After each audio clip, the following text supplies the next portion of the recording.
Hi friends, welcome to our channel. இன்றைக்கி நம்ம குத்தா மீன் எப்படி க்ளீன் பண்ணுறதுன்னு பார்க்கலாம். இந்த மீனில் நிறைய முட்கள் இருக்கும், அதனால் குழந்தைகளுக்கு கொடுக்கவே முடியாது. குத்தா மீனை பொரிச்சும் குழம்பு வச்சும் சாப்பிடலாம். சாப்பிட்றதுக்கு ரொம்ப டேஸ்ட்டாக இருக்கும். முதல்ல நம்ம இந்த மீனில் கொஞ்சமாக செதில்கள் இருக்கும், அதை முதல்ல நீக்கிடலாம். இந்த மாதிரி கத்தி யூஸ் பண்ணி சீக்கிரமாக செதில்களை ரிமூவ் பண்ணிடலாம்.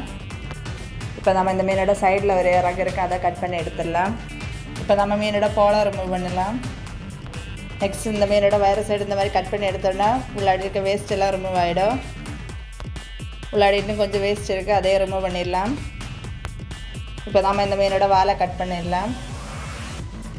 மீதி இருக்க எல்லா மீன் இந்த மாதிரி க்ளீன் பண்ணி எடுத்துடலாம். கடைசி ஒரு 5 டைம்ஸ் நல்ல தண்ணியில் வாஷ் பண்ணிட்டோன்னா முடிஞ்சிச்சு. குத்தா மீன் க்ளீன் பண்ண தெரியாதவங்க இந்த மாதிரி வாங்கி க்ளீன் பண்ணி பாருங்கள். எப்படி இருந்துன்னு கமெண்ட்டில் சொல்லுங்கள். எங்கள் சேனல் வீடியோஸ் பிடிச்சிருந்தால் லைக் பண்ணுங்கள், ஷேர் பண்ணுங்கள், மறக்காமல் சப்ஸ்கிரைப் பண்ணுங்கள்.